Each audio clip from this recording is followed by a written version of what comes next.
Somos o Pré-ENEM Digital. Olá, estudante da Rede Estadual de Ensino de Mato Grosso. Seja muito bem-vindo ao Gabaritando, que é uma série que nós vamos apresentar com 2 episódios abordando sobre a prova do Enem. E para a gente conversar esse bate-papo maravilhoso, que eu sou a professora Miriam, mas eu tenho convidados que também são do Pré-ENEM Digital e também são da Rede Estadual de Ensino. Eu vou começar lá de Matupá, com ela que adora gatos e, gente, aprendeu inglês sozinha. Olá, pessoal, boa tarde. Primeiramente, obrigado pelo convite. Eu sou a professora Raíssa, professora de Filosofia e coordenadora do Pré-ENEM Digital lá de Matupá. Eu sou aluna da escola pública do estado do Mato Grosso, fiz o meu ensino médio na escola Albert Einstein, que é uma das escolas do nosso polo, e através do Enem a minha vida mudou, porque eu entrei na Universidade Federal Fluminense, lá em Niterói, no Rio de Janeiro, e eu tive a oportunidade de ter aulas maravilhosas que me formaram, e hoje eu posso trazer esse conhecimento de volta aqui para vocês. Olha, a história da Raíssa, gente, vale muito a pena para você que é estudante da Rede Estadual de Ensino, que eu me identifiquei muito, viu, com a sua história. Seja muito bem-vinda, Raíssa. Obrigada. Ó, indo lá para o sul do estado de Mato Grosso, vamos para Rondonópolis. Gente, ela é uma jovem senhora que adora fazer crochê nas horas vagas. Olá, estudantes do Pré-ENEM Digital, tudo bem? Meu nome é Isabela, estou em Rondonópolis, mas eu sou de uma cidadezinha ainda menor, ainda mais sul do Mato Grosso, que é Guiratinga, uma cidadezinha que atualmente tem uns 15 mil habitantes. E a minha história é assim também, fui criada ali em Guiratinga, sempre nas escolas públicas. Vocês terem ideia, a minha cidade nem tem escola particular. Nossa. Sempre teve só escola pública. E aí, a partir do Enem, fiz faculdade de letras, depois fiz mestrado também em língua portuguesa, e hoje sou coordenadora do Pré-ENEM, e estou aqui para levar a palavra do Enem, levar a palavra do ensino superior para o pessoal, que eu acho que é muito importante.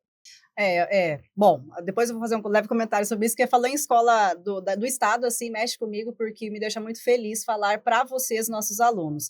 Ó, e agora eu vou falar com ele, eu não sei porque, gente, eu coloquei na minha cabeça que ele era vascaíno, mas ele é São Paulino. E olha que interessante, ele é pai de 3 meninas, gente. Jesus toma conta. Sim, sim. Bom, obrigado pelo convite, né? Obrigado, meninas, por estar aqui com vocês. Eu me chamo Estefânio, sou professor de História, professor Estefânio Gama. Eu trabalho no polo de Várzea Grande. Você é de Várzea Grande, falou que você é de Cuiabá, você é de Várzea Grande. Várzea Grande. E estou lotado na escola Deputado Emanuel Pinheiro, né? E, enfim, muito bom estar aqui com vocês. Espero contribuir de alguma forma para poder orientá-los a fazerem uma boa prova no Enem, que é uma oportunidade fantástica, né? Como cada um aqui de nós tivemos essa experiência, eu também tive a minha, de, através da universidade, no meu caso, universidade pública também, mudar a história da minha vida, né? Através do meu ingresso lá. Enfim, e espero que vocês também estejam presentes lá. Seja muito bem-vindo. Obrigado. Eu acho que é muito importante nós termos aqui, nós 4, temos uma ligação muito forte com a rede estadual de ensino.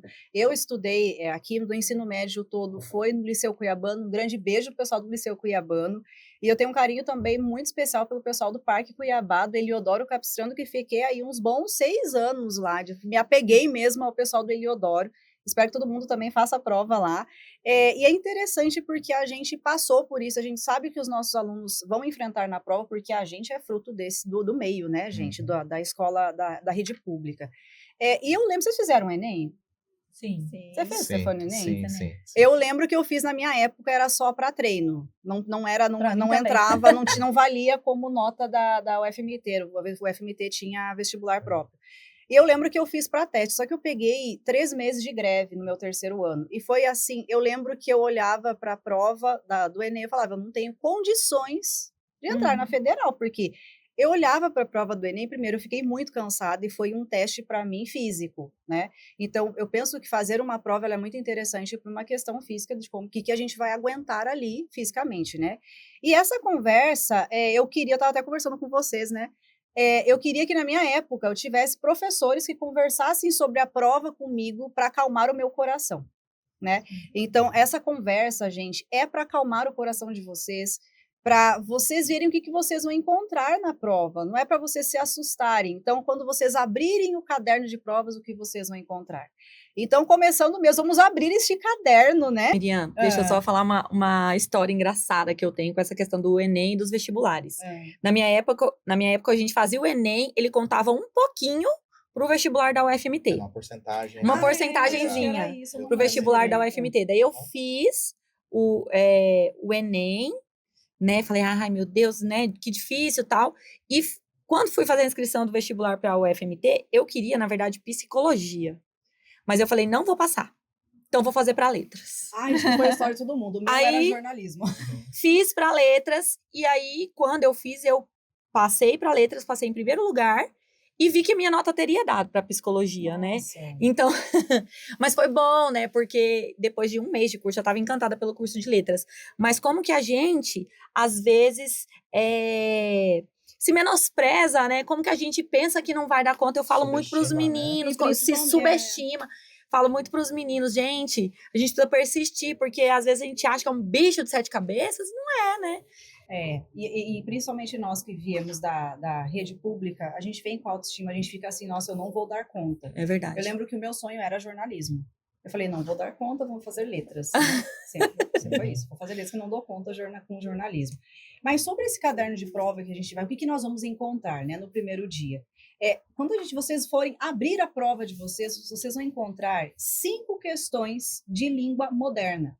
Então, você tem que lembrar qual que foi a sua opção no dia aí da inscrição. Você optou por espanhol ou você optou por inglês? Então, você não vai fazer as 2 provas. Tem aluno que faz, né? Pelo amor de Deus, não faça. Gente, não é para fazer as 2 provas. Você vai fazer somente aquela que é da sua área.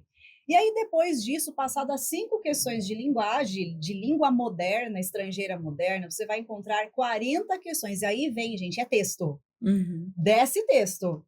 A prova de linguagens que nós vamos comentar num outro momento, daí vamos fazer uma outra jogo de conversa, e aí depois vem ela, redação, né? Então, ó, sequência 5 questões de língua estrangeira moderna, 40 questões de linguagem, e aí, no meio da prova, acho que fica mais ou menos, né? No meio da prova. Não, Isabela. Fica, então, a prova de redação. Isabela, o que o aluno vai encontrar na prova de redação? Qual que é o formato que a gente tem aí?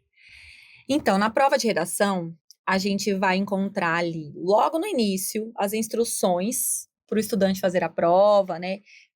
Norma culta, padrão da língua portuguesa, vai encontrar o número mínimo de linhas que precisa ter, vai encontrar uma instrução realmente. Depois, vem os textos de apoio.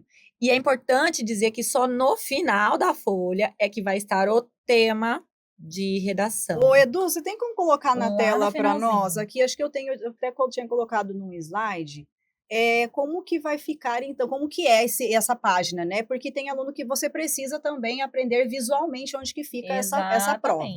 Então, assim, ó, é basicamente isso aqui que ele vai encontrar, né? Esse lado direito da tela aí de vocês. Exatamente. Então, lá no inicinho, gente, as instruções para redação, o rascunho onde que você deve fazer, né? A folha oficial, como que deve ser. Depois, o número mínimo de linhas, o que é que você não pode fazer de jeito nenhum para não zerar essa redação. E os textos de apoio. E lá no final... Ui! É touch? Lá no final é que vai estar o tema, tá, gente? É importante que vocês percebam isso, porque senão vocês ficam desesperados procurando o tema e não acham, porque na hora do Enem dá todo tipo de nervoso, né? E aí vão ter os textos de apoio que geralmente vão mesclar ali texto verbal com texto não verbal, né? Que são textos multimediáticos, geralmente charge, às vezes uma obra de arte, às vezes uma fotografia, como foi aqui. Aqui um desenho, né, com o ditado africano, provérbio africano. E esses textos aí é que vão dar o tom que deve ter a sua... E não é touch mesmo, eu achei que tinha sido só de brincadeira aqui. Então, basicamente é isso que vocês vão encontrar. Só dar uma dica aqui. Para quem é muito ansioso e já fica ali... Porque eu sou essa pessoa, tá? Já fico pensando qual vai ser a redação, qual vai ser o tema. Então, eu já abro a prova, já vou no tema, para já matar um pouco essa ansiedade. E aí essa sim... eu acho que o grande astro do primeiro dia, eu penso que todo mundo, assim, inclusive até uma questão de mídia, o jornalismo faz muito isso, né? de falar, fica aquela euforia, aquela ansiedade, todo mundo se perguntando, mas qual que é o tema de redação? Daí começa, né? Quem não faz a prova, a gente fica naquela agonia. Ai, que repertório é que eles vão utilizar? Ai, meu Deus do céu, será que eu preparei meus alunos de modo bacana? Então, assim, para acalmar o seu coração, essa dica é muito boa.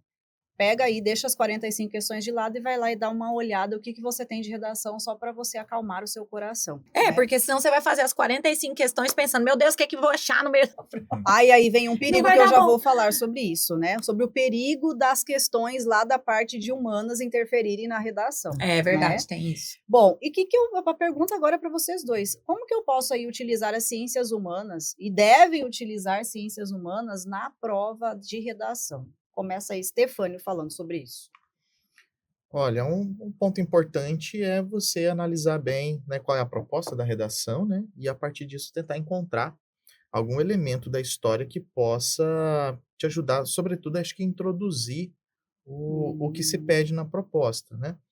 Se é um assunto que, por exemplo, vai abordar a questão de democracia, de cidadania, né, acho que é muito pertinente recorrer a uma Grécia Antiga, por exemplo, né, contando a história, né, o surgimento da democracia, mostrar que era uma democracia excludente, as características de uma cidadania também. Então, é tentar encontrar dentro da história, seja do Brasil, seja geral, algum elemento ali que case para você pelo menos introduzir. Aí acredito que os pensadores, ou os movimentos sociais, ou quem sabe ali alguma coisa da filosofia possa contribuir também um pouco mais.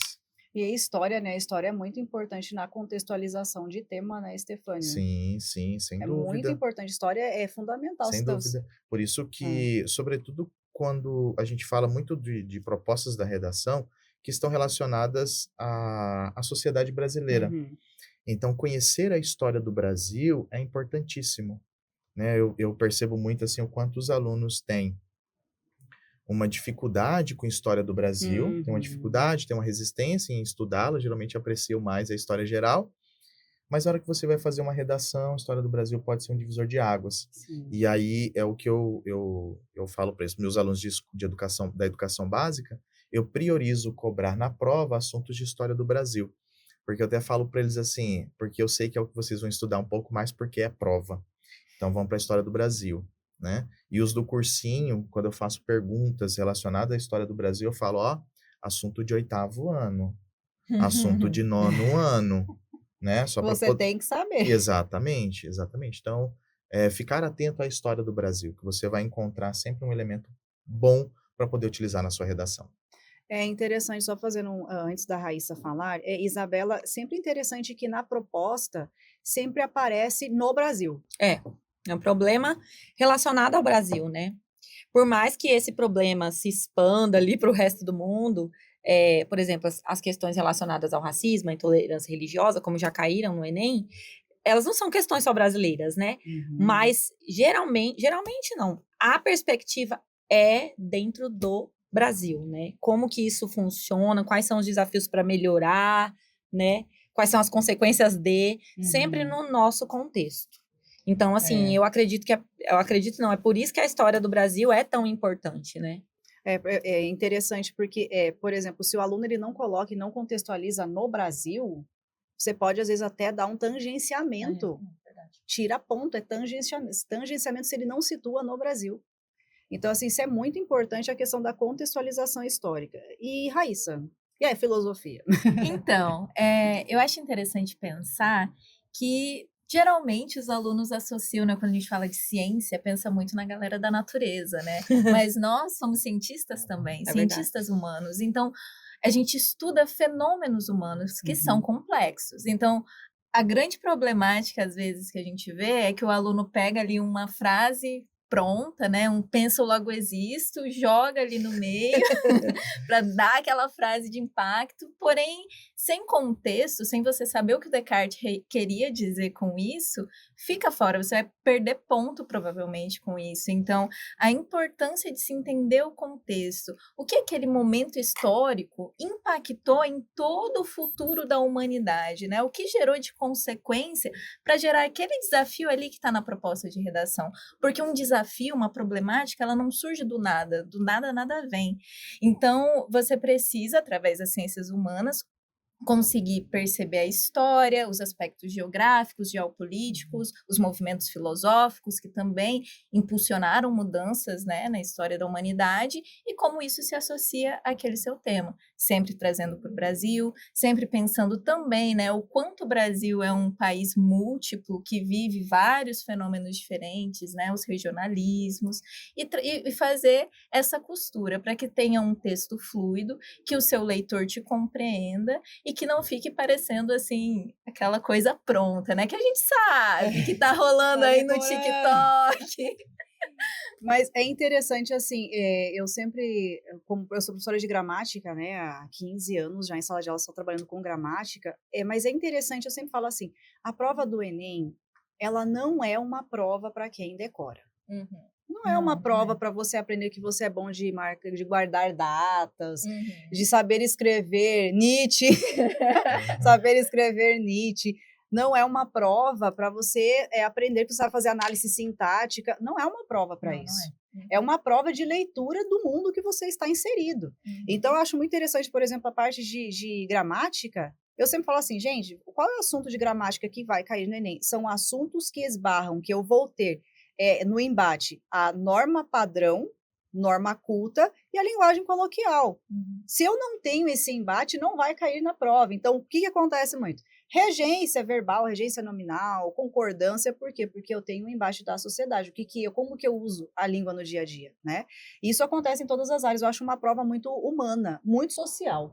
Em literatura, isso acontece muito, assim, a prova de literatura, ela não é conteudista no sentido de o aluno não precisa ter um conhecimento extremo da estética literária, mas ele precisa ter um conhecimento de contexto em que aquela obra aconteceu, né? Em que aquela obra foi escrita, como que o público possivelmente recebeu a obra.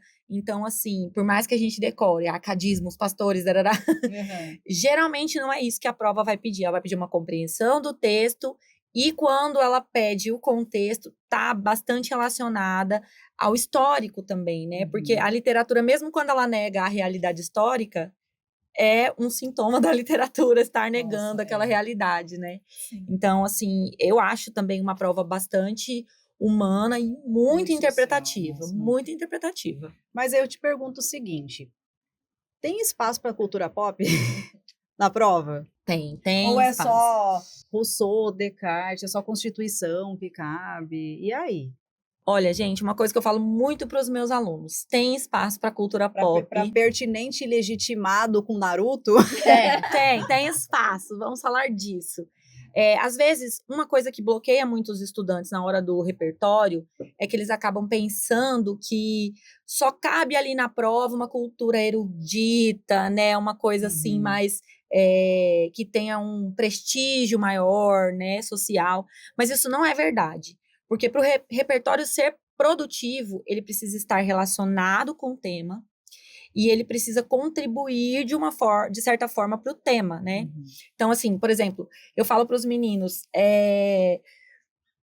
um fenômeno que a gente está vendo muito, que a gente viu muito esse ano, foi a questão da CPI das bets, né? Então, a gente teve lá a Virgínia, né, dando depoimento e tal. E como que isso tem a ver, como que isso pode ser usado como repertório, como que isso está impresso na nossa cultura pop? Hoje em dia, no nosso país, nas top 40 músicas do Spotify do Brasil, tem pelo menos 3 ou 4 músicas que falam de bets. Nossa. Que falam o tigrinho tá pagando, que falam vou jogar no tigrinho para fazer uma plástica, certo? Tem uma música, inclusive, do Zé Felipe, que é o marido da Virgínia. Ex-marido da Virgínia. Ex-marido, gente, ex-marido. Agora parece que tem outra pessoa na jogada, mas enfim. E como que isso pode ser usado? Quando eu pego essa canção que fala de bets, eu cito ela, Ô Garota, Quero Você Só Pra Mim. Ficou em primeiro lugar no Spotify aí por muito tempo do nosso tempo, né? Semanas. Semanas. E aí, mas professora, eu vou usar isso, vai, porque o fato dessa música que fala sobre bets estar no top 1 revela que a gente está banalizando esse assunto. Que a cultura pop está falando disso, que as pessoas estão dançando, estão cantando e estão normalizando. Então, essa normalização, ela faz alguma coisa na cabeça do brasileiro. O que é? Achar normal, gastar, apostar e gastar tudo, né? E acaba se enfiando nesse vício. Então, perceba como que uma coisa que todo mundo vê o dia inteiro, né? Nossos estudantes veem muito, que as propagandas de bets aparecem muito para estudantes e inclusive elas têm um visual meio infantilizado, né? O tigrinho, o gatinho, o foguetinho. Então, o que eu falo para os meus alunos? Para poder usar essa cultura pop, a gente precisa estar atento, né? Do que ela está falando. E eu acho que a proposta do Enem é você perceber, fazer essas leituras de coisas que estão à nossa volta. Ter um olhar para isso, captar o que tem à nossa volta. É aí que entra a questão da cultura pop. Sim. Então, por exemplo, acho que foi no Enem retrasado que o pessoal teve uma redação nota 1000 que o pessoal citou um grupo de pagode, acho que foi Raça Negra. Ah, sério? Nossa, legal. E a redação fantástica. Legal. Fantástica. Só pegando aqui o gancho do que a Isabela trouxe, vou trazer um pouquinho de filosofia, que é interessante a gente pensar a que interessa que falar sobre o tigrinho seja pop. Por que existe uma música sobre isso, várias músicas sobre isso? A gente ir lá para a escola de Frankfurt, né, com Adorno, Hockenheimer, Walter Benjamin. Aí repertório, gente, anota. Repertório. Aí. Eles vão falar sobre a indústria cultural. Como existe intencionalmente a ideia de você transmitir ideias através da música, através de filmes, de reality shows. Você vai gerar desejo. Porque quando você assiste um clipe e a pessoa tá lá muito bonita, né? Um bonito de acordo com padrões que também são criados, que a gente consome o tempo todo, isso nos gera desejos e a gente vai querer começar a se comportar, ter padrões de comportamentos similares a esses que a gente consome. Então, qual é o produto que está sendo vendido? É a música ou é a aposta? Nossa, vocês podem perceber, né, que além dessas que falam sobre bets, se a gente pegar as top músicas no Brasil, elas vão estar falando de uma marca de carro específica, de uma bebida específica, de ir em um lugar específico. Então, tudo isso é uma cultura que nos evoca determinados comportamentos. Isso quer dizer que a gente vai parar de consumir cultura pop? Não. A gente vai consumi-la de uma forma consciente, questionando. Não vai me impedir de ouvir aquela música, mas quando eu ouvir, eu vou pensar, para que essa música foi feita? Qual que é o intuito? Né? É verdade. Aparece muito quando a gente fala ali na competência, acho que é a 3, que fala sobre repertório pertinente e legitimado. Isabela, o que é esse repertório pertinente e legitimado? Tem a ver com o que eles estão falando aqui. O repertório pertinente e legitimado é aquele que tem a ver com o tema e que contribui para que você possa desenvolver o argumento. Então, por exemplo, quando eu falo aqui das músicas que falam do tigrinho, né? E se o caso fosse da redação fosse o problema das bets no Brasil, ou o desafio relacionado ao vício em bets no Brasil, eu falaria dessa questão da música pop, que essa temática está muito presente na música pop, e o que isso influencia no brasileiro, né? Então, além de eu relacionar com as bets, eu ainda ajudo no meu argumento. O que não ajuda no meu argumento? Por exemplo, vou dar um exemplo oposto agora, para ficar mais claro. Teve um Enem ano passado, que foi... Ano passado, não. Uns 2, 3 anos atrás, que foi sobre saúde mental. Eu lembro. Lembra?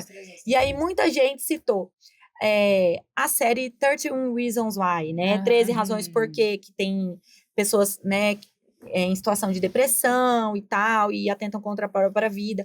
Mas apenas citar a série não adianta.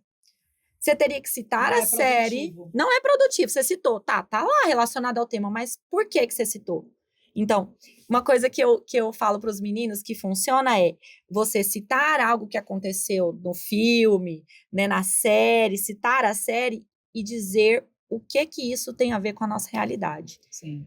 Tem analogia com a nossa realidade, também acontece na realidade, ou ainda acontece o oposto na realidade, né? Sei lá, existe um cenário hipotético em que todo mundo é feliz e acontece igualdade social, lá. Mas, ao contrário disso, não acontece na nossa sociedade. Então, aí fica bem amarrado. Então, assim, o repertório produtivo é esse, que está relacionado com o tema e que ajuda você a argumentar. né? É. Que tem conexão com a realidade. E eu acho que você acha, menina? não, com toda certeza. Acho que eu só te provoquei, que era isso que eu gostaria que você falasse. Mas é interessante, assim, como que o pessoal das humanas é utilizado na forçação de repertório, né? Então, por exemplo, eu forçar um repertório com elementos da história. O que mais se utiliza, por exemplo, em história, Stefânia, que o pessoal fica ali, coloca na prova e força um repertório? Ó, uma coisa que é muito comum, inclusive em alguns alunos que já participei, a gente trabalha com esse olhar, com essa perspectiva, que é o seguinte, atribuir a uma determinada instituição Nossa, essa é a brasileira clássica. aquilo que não compete a ela.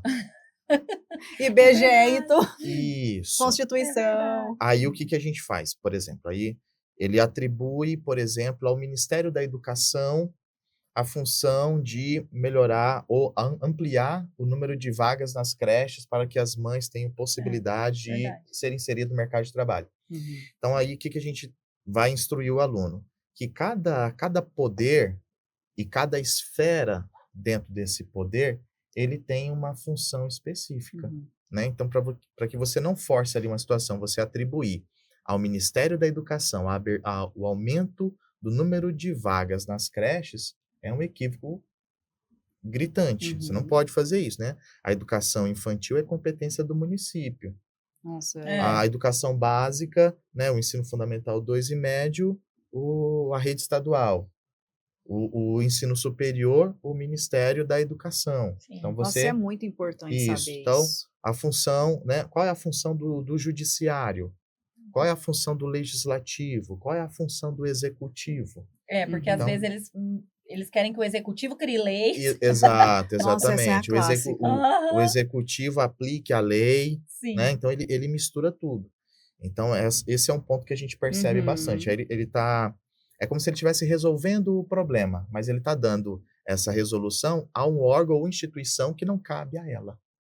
É verdade. Não cabe a ela. Esse acho que é o que mais me chama a atenção e Não, que comumente a gente trabalha um pouco mais. E isso é muito interessante porque na competência 5, que fala sobre apresentar ali uma proposta de intervenção, que é assim, de extrema importância, como a gente vê isso? Não ter noção de quem faz o que no país. Exato, Você tem que saber. exato. Então, assim, o básico, gente, né? Você tem que dominar ali elementos básicos de como que teu país ele é organizado, é o básico. O ChatGPT ajuda nisso. Isso, você né, perceber as divisões dos poderes, né, executivo, legislativo, judiciário, dentro do executivo, saber que existem os ministérios, existem as secretarias, né, tanto municipais quanto estaduais, e que cada uma tem uma competência, uma responsabilidade específica, e que os 3 poderes ali trabalham com a ideia de um equilíbrio, de uma harmonia, né? Não existe um poder maior do que o outro, não existe um chefe maior do que o outro, mas a ideia é que eles venham a trabalhar de uma forma harmoniosa, né? Eu digo assim, os 3 poderes eles devem atuar semelhante a alguém que vai criar um filho, né? Quando vai criar um filho é necessário existir um acordo com aqueles que são responsáveis por aquela criança em falarem a mesma língua, porque senão a criança fica perdida. O que um diz é diferente do que o outro diz, ela não sabe quem ela vai obedecer. Então, deve existir uma harmonia dentro dessa casa para que as regras sejam muito claras para todo mundo. E você saiba qual que é a função de cada um, o papel de cada um dentro daquele lar ali. Então, assim, né, a ideia da administração pública também. Cada um tem a sua função e aí, na hora da redação, você utilizar corretamente. Né? E você dizer, como os agentes da intervenção. Você dizer que cabe ao município, né? Ao município ampliar o número de vagas para as creches, para que as crianças tenham acesso e as famílias consigam ali trabalhar e ter as suas crianças muito bem cuidadas. Se o prefeito não está cuidando dessa parte, cabe a quem fiscalizar o prefeito? Cabe a quem exigir o prefeito? Cabe aos vereadores por fazerem parte do legislativo na esfera municipal. Nossa, Então, perfeito. E não só a questão de repertório, mas a questão, né, da proposta de intervenção que você falou é muito interessante. Raíssa, quem que é o campeão de forçação de repertório da tua área? Olha, já que meu colega aqui trouxe, né, o aspecto contratual, vou falar do grande contratualista Jean-Jacques Rousseau, né? Que a galera adora colocar aí. Esse é que o campeão de homem é citação. bom e a sociedade o corrompe. E, gente, não é que vamos banir Rousseau do Enem, não. Ele é maneiro, mas como eu falei anteriormente, não dá para jogar frases soltas. Você tem que entender principalmente o que é o contratualismo, né? Qual que é a ideia do contratualismo que se opõe ao justnaturalismo. Então, vamos lá. Justnaturalismo é quando a gente acredita que a capacidade de viver em sociedade, ela já vem ali de fábrica do ser humano. Naturalmente, ele vai viver em sociedade. Os contratualistas defendem a tese de que nós éramos seres de natureza, existia um estado de natureza prévio, e em algum momento a gente se reuniu e falou, não, como nós somos aí um bicho que não tem garras, não tem velocidade, não tem pelos para nos proteger, a gente precisa de algo para que a gente sobreviva na selva. E isso é o contrato social. Vamos aqui fazer um acordo. Eu tô aprendendo com aqui, que eu não sabia, não. Para poder viver bem em sociedade. E aí nós vamos ter grandes contratualistas como o Rousseau, o Hobbes, o Locke, o Montesquieu, que é quem cria aí os 3 poderes, né? Que a gente estava falando. Então, é legal conhecer esses caras. Mas você precisa entender a ideia que eles defendem para não ficar uma coisa solta. Talvez, ao invés de trazer um homem é bom, a sociedade o corrompe, é trazer a própria ideia de contrato social. O que é um contrato social? Por que nós precisamos segui-los? Quais são os 3 poderes que veio lá do Montesquieu, por exemplo?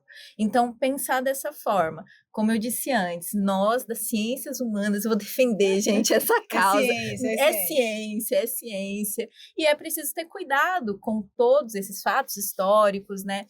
Esse funcionamento institucional, social e como ele se encaixa na nossa redação. Nossa, a gente falou muito de repertório. Isabela, você fica com o quê? Repertório ou estruturas? Não tem que dominar. Repertório, nossa, muito repertório bom, ou uma estrutura boa de redação. Dominar estrutura. Ai, gente, eu acho que dominar a estrutura. Porque se você sai da estrutura, você não escreve um texto dissertativo, argumentativo, sua redação está completamente prejudicada. Né? Você corre o risco, inclusive, de zerar a redação. Então, se ao invés de escrever uma dissertação argumentativa, escreva uma carta aberta, nossa, tá fora. Você tá fora. E eu acredito que mesmo... Um relato, né? Uma experiência pessoal, porque às vezes o tema ele impacta tanto na história de vida da gente, que a gente fica tão impactado com aquilo que a gente acaba fazendo um relato. Isso, mas assim, claro, os 2 são muito importantes. Uma coisa que eu queria falar, assim, que eu tava vendo enquanto eles estavam discutindo, eu tava lembrando, você com certeza vai ter essa experiência também, Miriam. Você já pegou uma redação que ela é tão cheia de repertório, que ela não discute nada. E assim, só tem repertório. Não é um repertório, não consegue produzir. Isso. E cita vários filósofos, e são vários eventos históricos, e fala assim, meu Deus, é tanta coisa tão pesada a redação, e você não consegue, não tem linha para tudo aquilo. E não tem uma relação de causa e consequência, né? Assim, a gente estava falando ali da proposta de intervenção, vocês estavam falando, e eu estava pensando, a proposta de intervenção, para mim, é a parte mais fácil da redação, porque ela tem uma formulinha, né? Você tem que ter isso, aquilo, quem que vai fazer, como que vai fazer, um detalhamento, é uma fórmula. E os alunos ainda têm uma dificuldade justamente porque eles não têm noção aqui, como o Stefânio disse, de quem que vai fazer o quê, quem que vai agir, detalhar como que isso é feito. Exatamente. Então, assim, mas eu entendo que também é uma falta de vivência, né? Quando a gente é mais adolescente, a gente não tem muito essa vivência burocrática. Imagina, você tem que apresentar uma proposta de uma solução para o país de coisas que você é um adolescente de 17 anos. Poxa, vou arrumar uma solução que nem político deu conta para resolver. Eu vou ter que resolver, é bem complicado. Eu falo para eles assim, gente, vamos sonhar, né? Vamos sonhar na proposta de intervenção. Acho que por esse motivo a importância, né, de você acompanhar os jornais, né? Por mais desafiador que às vezes possa ser, né? Não vai te entreter ali, mas assistir o jornal, acho que é importante, porque sempre está falando de política, de economia, né? Por mais que a gente não aprecie muito ficar estudando sobre isso, né? Parte dos brasileiros não apreciam, mas para uma prova que não está desconectado com o que está acontecendo né, no mundo, no Brasil, é importante você acompanhar, né?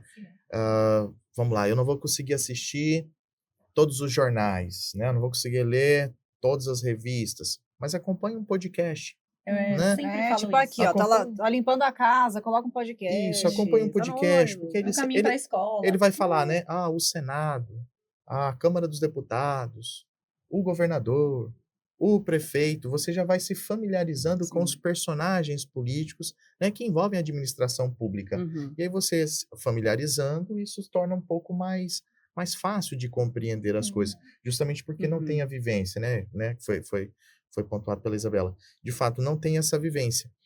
E aí é necessário fazer esse esforço, né? Porque o Enem vai exigir, de fato, isso do estudante, do candidato. Inclusive, tem podcasts que fazem um resuminho das notícias do dia. No TikTok De tem sim. bastante. Eu gente, acho que não sabia tem disso. um podcast, eu esqueci o nome agora, mas depois eu vou falar para a equipe colocar na descrição do vídeo, se sim. possível, que faz um resuminho ali de 10 minutos das principais notícias do dia. É sempre toda noite. Então, você acorda de manhã no outro dia, vai para a escola ouvindo, já dá um se E liga, aquela já. notícia que chamar um pouco mais a atenção, você aprofunda na pesquisa, pesquisa, isso. É né? verdade. Pegando um gancho nisso, pra gente encerrar esse bloco, gente, o que vocês apostariam? Gente, eu tenho aversão a essa questão. O que você acha que vai ser o tema da redação? Eu tenho aversão a isso. Mas o que vocês viram bastante esse ano, assim, alguma coisa, assim, olha, gente, dá uma olhadinha sobre tal coisa. Eu quero falar, primeiro, sobre a questão, saiu uma pesquisa muito interessante sobre o número de meninas grávidas no país. Acho que é uma coisa, assim, que precisa de conscientização, a gente precisa falar sobre, eu aposto nesse aí. E aí, o que vocês, palpite de todos? Vai, você primeiro. Então, eu acho que essa questão das bets é bem interessante, porque é algo que tem afetado consideravelmente nosso contexto. O uso de IA também tem sido uma controvérsia bem grande, né? Não só no país, mas no mundo. E também um pouco nessa questão da IA, mas da tecnologia no geral, o uso de dados, né? Para usar qualquer coisa, a gente aceita os termos e condições que a gente autoriza o uso dos nossos dados. E aconteceu um evento muito louco lá em São Paulo, que eu acho que vocês viram, que uma empresa estava pagando uma quantidade em dinheiro para as pessoas terem a íris fotografada. Nossa. Para esse também, essa captura de dados. Então, isso vem, né, no caso, para a filosofia, uma área chamada bioética, que é quando a gente pensa o que é certo ou errado acerca da manipulação da vida. Então, é muito interessante. Além disso, só voltando um pouquinho no que você estava falando antes sobre estrutura ou repertório, eu gosto de fazer analogia assim para os meninos. A redação é uma casa.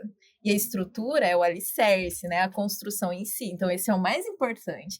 O repertório são os adornos, a cor que você vai pintar essa casa, qual vai ser a decoração. E, de fato, se você colocar um monte de decoração, mas não tiver uma parede sólida, não vai dar muito certo, né? Então, é isso. Tem dois assuntos, assim, que eu acho que me impactaram muito esse ano. Um é a questão dos crimes cometidos por menores de idade nas comunidades do Discord, né? Não que o Discord seja uma comunidade horrível, tá, gente? Não é isso que eu tô dizendo. Mas essas pessoas que estão ali cooptando crianças que são um pouco mais explosivas, levando para essas comunidades e cometendo crimes, inclusive na minha cidade, Rondonópolis, em que eu moro, um adolescente de 15 anos foi preso, assim, numa operação da Polícia Federal. E eu acho que esse assunto é um assunto que me impactou muito. E uma outra coisa que eu acho que pode cair é a questão do meio ambiente na perspectiva social, que a gente tem chamado de racismo ambiental, né? É algo como as pessoas que estão ali mais vulneráveis são também aquelas que estão mais vulneráveis no meio ambiente, estão mais suscetíveis a desastres, e assim, eu acho que o meio ambiente tá perigando cair, porque, gente, é só sair ali para fora e a gente vê esse clima gostoso, né? E esse ano tem COP30 aqui no Exatamente, Brasil, temos COP30, então eu acredito, esses foram os dois assuntos que me chamaram bastante atenção. O meu, eu vou pro lado das bets, né? Nossa, passa forte. Porque, né, teve a CPI das bets, né? tem chamado muita atenção sobre as pessoas que estão... A gente vai, pode ter certeza que conversando com um amigo ou outro, a gente vai encontrar uma pessoa que passou ou está passando por uma situação complicada por conta de jogos nas casas de apostas, né? Elas têm inundado bastante como falou, né, sou São Paulino, então eu acompanho futebol. Meu time é patrocinado por uma casa de apostas. Na verdade, grande parte dos clubes são patrocinados por elas, né? O Campeonato Brasileiro recebe o nome de uma dessas casas de apostas. Então, e nós temos muitas pessoas... Os sites de apostas tornaram-se os sites mais acessados no mundo. Nossa. No mundo. Então, assim, e obviamente o Brasil também. E o Brasil tem um cenário perfeito para as casas de apostas. A busca de um enriquecimento rápido, a população em situação de vulnerabilidade, né? E a paixão pelo futebol. É verdade. Então, é o casamento perfeito. Tem até um estudo que fala sobre isso. Por que que aqui explodiu tanto? Porque aqui tem um casamento entre essas características. Enfim, e os impactos que ela tem causado na vida das pessoas, né? Então, acho que seria bem pertinente a abordagem do assunto. Muito interessante. Gente, vamos encerrar agora esse primeiro bloco. No próximo bloco, nós vamos falar sobre ciências humanas. O que a gente faz com um monte de texto? Eu já estou cansado de 45 questões, uma redação e ainda tem muito texto por aí. Até o próximo episódio, fica aí com a gente. Até o próximo episódio? Não, gente. Até daqui a pouquinho. Fica aí com a gente.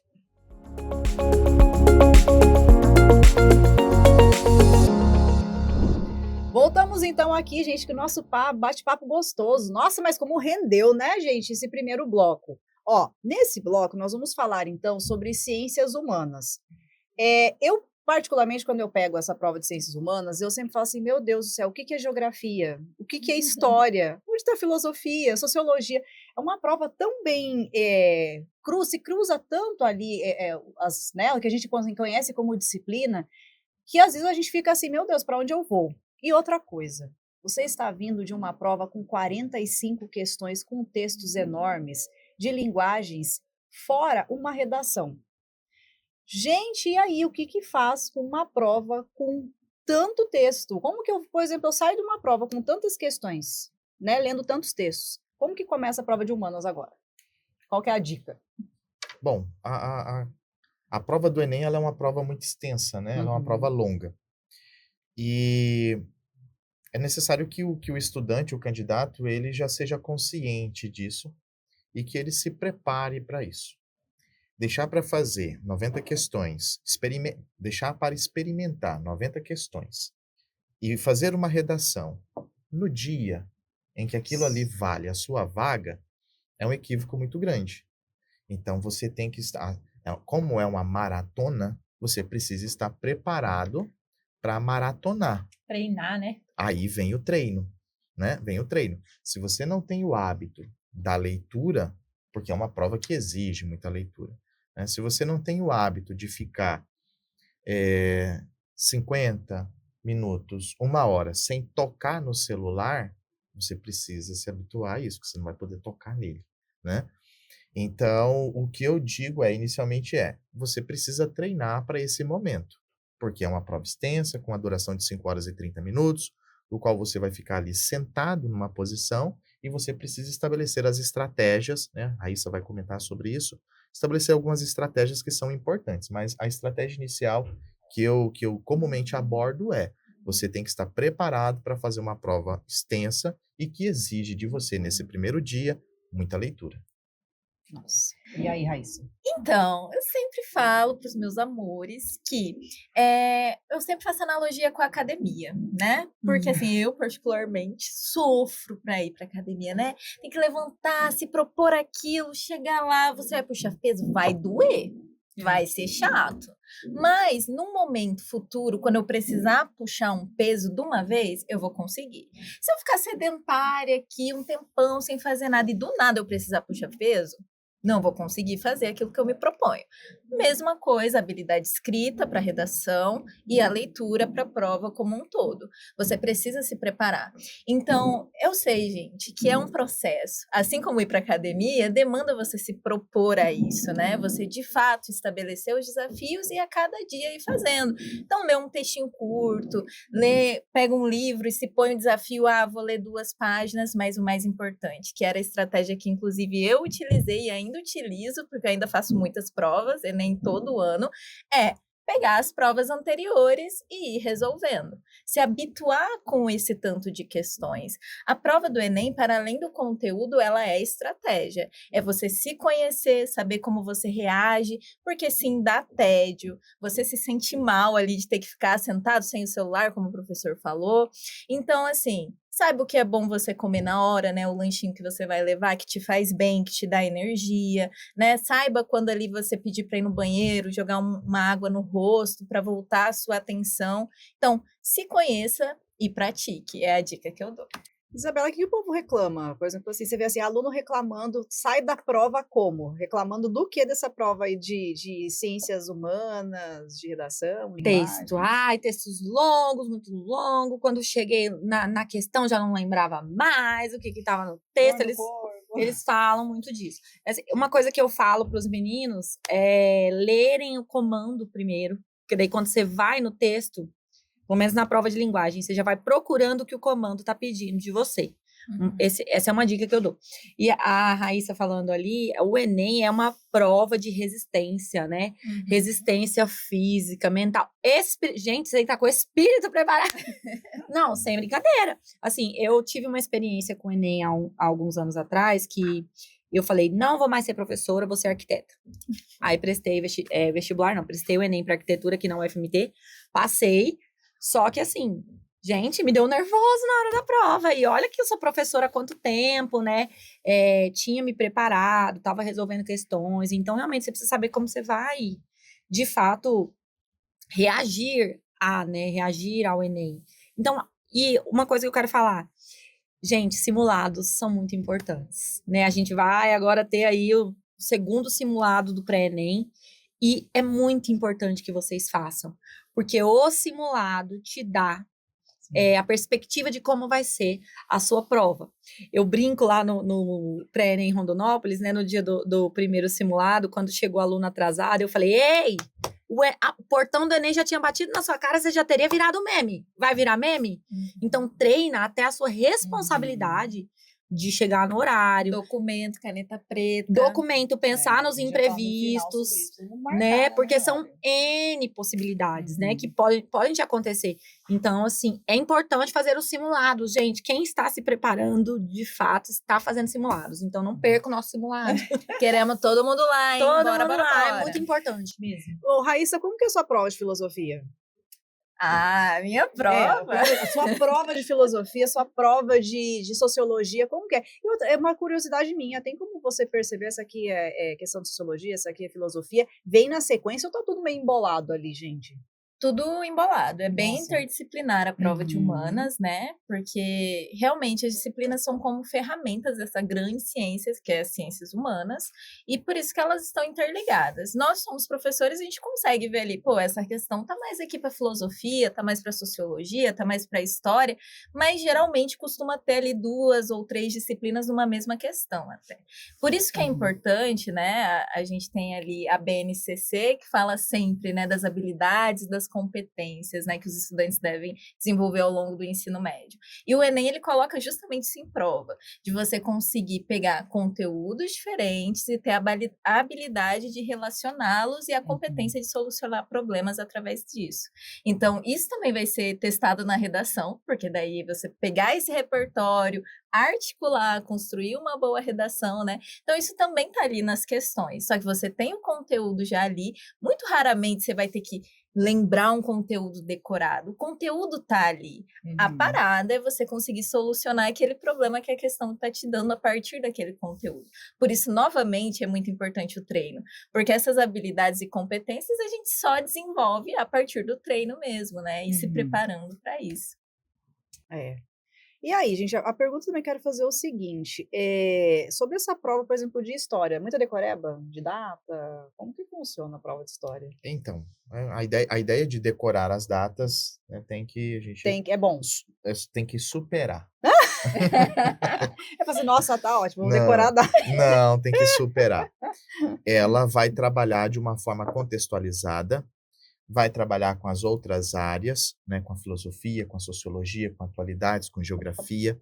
Por isso que é muito comum, é muito comum. Todo ano eu ouço isso. Ah, não caiu nenhuma questão de história. Ah, não Nossa, tinha. sério? Sim. Ah, Stefânio, não É teve igual uma eu de questão de gramática, eu escuto história. isso. Aí eu falo, como não? Eu, olhando, eu identifiquei 12, 15 questões, como não caiu? Ah, não tinha nenhuma. Vamos lá, vou mostrar para você. Uhum. Aí a gente vai e mostra. Porque eles estão esperando. Aí a outra coisa que você vai diagnosticando. Quando eu vou montar a prova com meus alunos, eles preferem as questões conteudistas. Uhum. Por quê? Porque ele quer decorar. É mais fácil também. Isso, ele mais quer fácil. decorar, e aí na conteudista ele vai lá se ele sabe o assunto, como você foi lá e disse para ele qual é o tema da prova, ele estuda, aí ele decora, ele quer fazer aquela prova e ele vai sair bem. Quando você joga as questões de interpretação e que fazem parte daquela temática, ele já tem dificuldade. Essa é a briga lá em casa. Tem uma minha filha mais velha, ela tá no 8º ano, e Mas já, Stefano. já, querida, já. Tem uma que vai fazer 14 e tem uma que vai fazer 6 meses. Caramba. Nossa. E entre essas duas tem uma que fez 8. Meu Enfim. Parabéns, pessoal, para todo mundo entrar na Todas as adolescência, vai ser etapas. ótimo. Pois é. Exatamente, todas as etapas. E aí, o que eu estava dizendo? Os estudantes, eles não estão habituados ou não querem trabalhar com as questões de interpretação. Então, Uhum. porque parece ser mais cômodo saber aquele conteúdo, decorar aquele conteúdo e vai embora. E não é assim, né? As disciplinas estão ali interligadas. Em um momento ou outro você percebe um conteúdo um pouco mais separadinho, que não está dialogando com as outras áreas, mas não é a regra. Outro ponto, né? Como foi falado pela Isabela. Olhar para o comando da questão. Tem que olhar para o comando da questão. Para quem não sabe, a questão ela é estruturada com texto, um comando e as alternativas, não é isso? E o comando ele vai dizer para você o que é que ele quer. O que ele quer. E você pode perceber que em ciências humanas, na sua grande maioria, ele vai dizer a partir do texto, a partir da leitura do texto, nesse trecho, com essa imagem, ou seja, aquele texto e aquela imagem, ela não está ali para cansar você, ela está ali para instruir você. Então, se ele está colocando no comando a partir do texto, por mais que entre as alternativas você encontre uma afirmativa que faça sentido, você precisa perguntar: ela está no texto?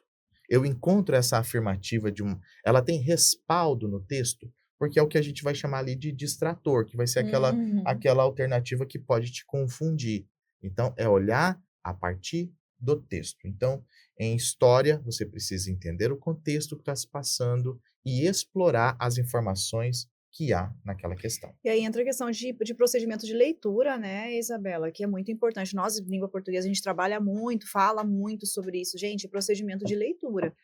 Quando a gente está muito cansado de uma prova muito extensa, cara, você tem que fazer exatamente isso. É pegar elementos dentro do texto. Será que não são vozes da minha canseira que estão me levando a interpretar algo que não está no texto, né? Porque às vezes está muito cansado. Ou se é um tema que você já escutou, um assunto que você já escutou, e aí você começa lá a achar elementos no texto, a sua voz da sua cabeça, você vai lá, porque é interessante que é assim, o Enem ele não trabalha com alternativa 100% errada. Você olha assim, aquela isso, é aquela que é mais próxima, que está mais completa. Exato. Porque você não tem uma prova que você olha assim e fala, nossa, isso aqui é uma afirmação totalmente descabida, não todas têm muito a ver. E aí entra a questão do procedimento de leitura. Você tem que um trabalho. Gente, eu falo que a prova do primeiro dia é um trabalho de corpo a corpo com o texto. É um trabalho de corpo a corpo. Sim. E aí também tem a importância do treino, porque Porque quando a gente pensa em analisar a questão e o texto, a gente tem que também pensar que tem pouco tempo para isso, né? Então, assim, a gente não tem 5 minutos para cada questão. Não. Então, a gente tem que ter realmente esse treino, né, com a leitura. É a questão de você voltar para o enunciado, sempre parta do enunciado e vá para o texto, enunciado e texto, né? Uma coisa que o Stefânio falou ali, que eu me lembrei, ele falou assim, que hoje em dia o adolescente, ele quer decorar, né? E eu acho que isso é muito um sintoma do nosso tempo, porque, não é nem deles, do nosso também, Sim, né? sim. Porque a gente tem tudo muito rápido, né? Eu vou no YouTube, tem hora que eu quero pegar o vídeo e colocar no 1,5, né? Se um filme tá muito lento, a cena tá demorando a acontecer, você fica tentado a passar. E aí, uma coisa que eu falo muito nas aulas de redação é não tem opinião miojo. O que é a opinião miojo? 3 minutinhos, tá pronto. Não existe isso. Não existe opinião, ponto de vista que você consiga formar em 3 minutos. Então, por isso que a gente fala também da importância de ler a respeito dos temas e se aprofundar um pouco mais, né? Porque 3 minutinhos, 1 minuto e meio de TikTok não vai te dar uma argumentação, não vai te dar, né? Não vai firmar na sua cabeça aquilo. E você corre o risco, inclusive, de se contradizer, se for repetir. Na verdade, eu falo sempre assim, que o TikTok ele é interessante, e eu uso, tá, gente? Você usa eu também TikTok? uso, Sim, também sim. Tem uso. cara que você não usa TikTok. Não, uso. Tem meus vídeos lá também, produzo por lá também. Olha que chique. Sim. Não, é interessante. É Sim. interessante porque eu acho que o TikTok ele é interessante, o Instagram também é interessante para isso, para te dar assim, fazer você pensar sobre coisas que até então você não tinha pensado. Nossa, olha que tema interessante isso aqui. Você vai lá e se aprofundar sobre aquilo. E às vezes até como uma retomada de conteúdo, Sim. né? Por exemplo, assim, eu já estudei bastante sobre esse conteúdo, eu só quero fechar minha linha de raciocínio. Às vezes um videozinho TikTok é bom para isso. Ele só fecha o conteúdo que você estava estudando por horas, né? E aí a gente até pegando um gancho sobre essas questões de consumir aí muitas redes sociais, qual que é a importância, por exemplo, da atualidades, né? Do que está acontecendo à nossa volta na prova de vocês de humanas?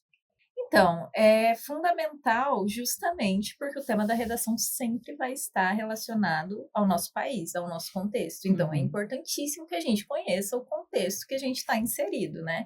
Então, sempre serão desafios que a gente vivencia. E é muito interessante conhecer o conceito de políticas públicas, por exemplo, né?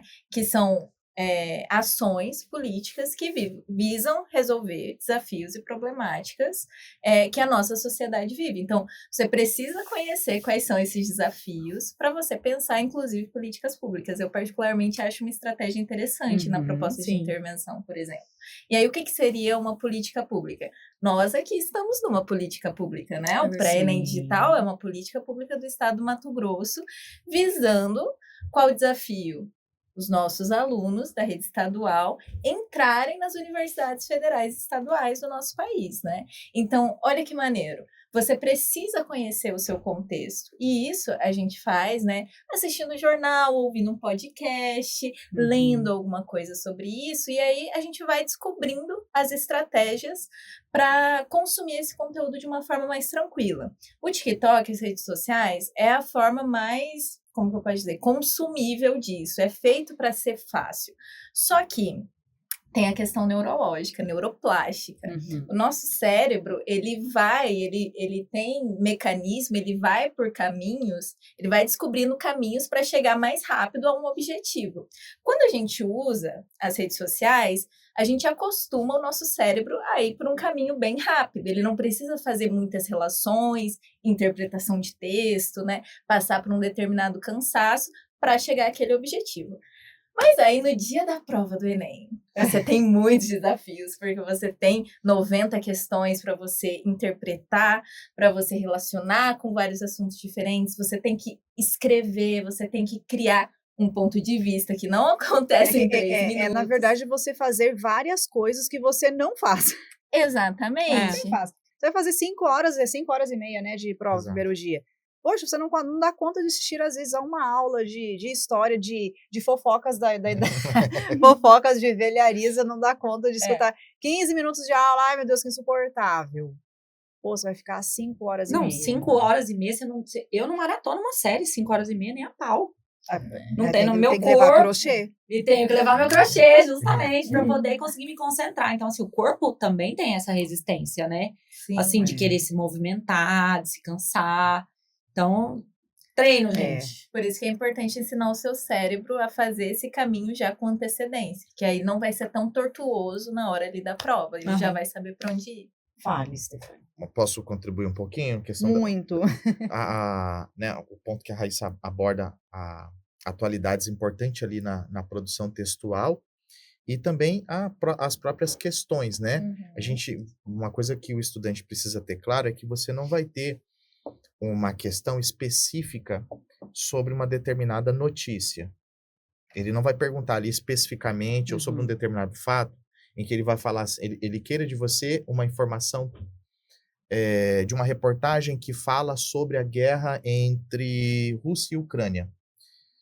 Atualidades dentro da prova de ciências humanas, ela serve como um pano de fundo para outras áreas, para a história, para a filosofia, para a sociologia, para a geografia.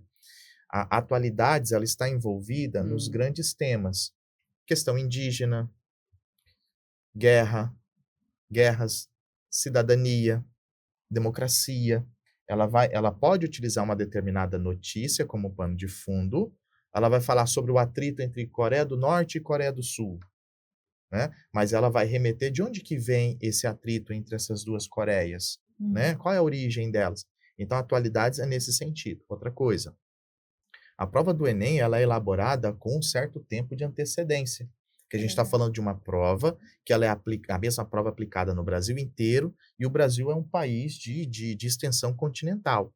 Então, a logística para que isso seja feito é gigantesco, né? O investimento, né, a gente está falando esse ano de aproximadamente quase 4 milhões e 500 mil candidatos. Vendo, então, é muita gente em espaços assim que, né, a gente não conhece o nosso país. Então, ele é muito grande. Então, a ideia, essa prova, ela é elaborada com muita antecedência. Então, vamos supor, algo que ocorra daqui por diante, né? Uma notícia que venha acontecer, algo que venha acontecer. Estoura uma guerra agora, dos próximos dias. Isso não vai cair, porque não tem A prova já foi feita, inclusive, a prova já está feita, gente. Isso, a prova já está elaborada. Acho que em junho já né? tá. Exato. No mais tardar ali, meados do ano em que vai acontecer a prova. Isso quer dizer que, por exemplo, você não vai continuar atento às notícias? Não, você vai estar atento, porque aquela notícia pode ser uma consequência de um assunto que é uma continuidade de uma temática que já está sendo trabalhada. Sim. Como eu já disse, questão indígena, guerra, cidadania, democracia, enfim. Né? É porque a gente tem a impressão, às vezes, que história e filosofia são coisas assim, velharias. Né? Você olha para a cara do professor de história, você encontra, olha é um museu, a pirâmide do Egito na cara, porque parece que é isso. Filosofia só vê a cara aqueles bustos da Grécia, né? Então, assim, o aluno acho que tem muita dificuldade de entender, peraí, mas então história e filosofia não caem na prova. Eu acho que cai assim, sempre assim. É um pezinho aqui, um pezinho lá, um pezinho aqui, um pezinho lá. Teve até uma questão, não vou me lembrar agora exatamente qual foi a edição, mas ela é recente. Ela fala sobre K-pop, que é a música coreana. A música coreana. Ela cita K-pop e fala de alto-falantes que estavam na fronteira ali entre Coreia do Norte e Coreia do Sul. Mas era uma questão que não queria saber sobre a questão especificamente musical. Queria saber qual é a origem daquele conflito, que até alto-falante estava sendo disputado entre as duas Coreias. Qual era o alto-falante mais alto em questão de som e mais alto em altura, literalmente, né? Fisicamente falando. Então, assim, de onde que vem essa origem? De onde que vem esse conflito? Aí você vai remeter ao conhecimento da geografia e da história, que vai falar sobre a Guerra Fria.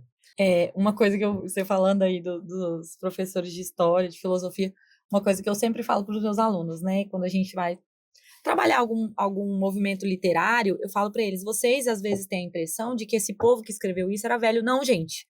Os autores românticos, eles morreram, a maioria antes dos 24. Eram jovens, eram vocês aqui. A meta era morrer. A meta era morrer, exatamente. Era morrer, gente. De tuberculose, se possível. Isso, se possível, de tuberculose, que era romântico. Mas assim, eu falo para eles, por exemplo, acho que a Moreninha, o autor escreveu com 18 anos, era um menino, né? Era uma criança. Então, assim, eram vocês escrevendo, eram vocês entrando no teatro municipal, tudo rasgado, né, de pé no chão, eram jovens, né? A gente tem muito isso, porque eu lembro quando eu era adulta, eu tinha um preconceito horroroso com tudo que o professor falava, para mim era chato. Mas não era a juventude que também foi construindo as grandes revoluções, a juventude se envolveu também, né? É legal a gente pensar isso. E é interessante, assim, quando a gente fala em filosofia e história, na parte de literatura, na prova de linguagens, a gente vê muito na parte de artes, que vai aparecer muita filosofia e história, de modo muito pesado, inclusive, que os alunos ainda até carecem de informação de história para dar conta eu, particularmente, de linguagens, eu acho que literatura são as questões mais difíceis que tem. É insano as provas, e tudo com uma questão de contextualização histórica absurda. Sim. E o aluno, ele não domina, né?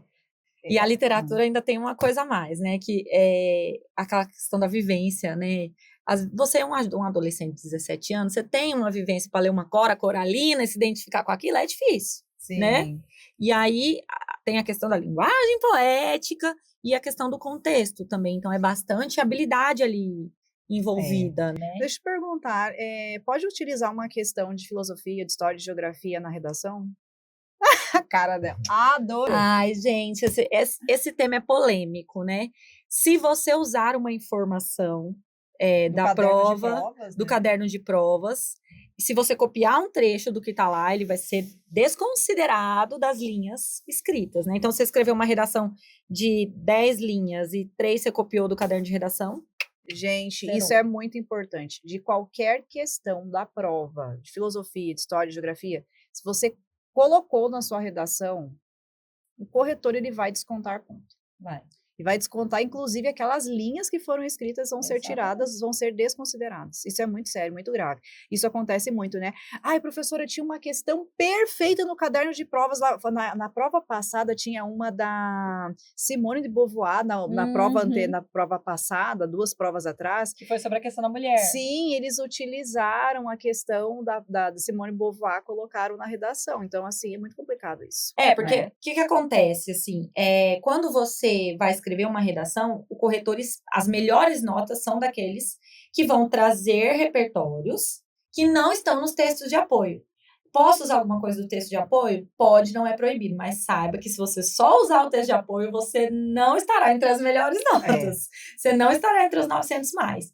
E assim como o texto de apoio, né? Usar o texto de apoio não é considerado um repertório original, usar as questões também não vai ser considerado original. Então, o que se espera? Que você saiba algo para além do que está ali. E na prova também, né? Então, gente, vamos...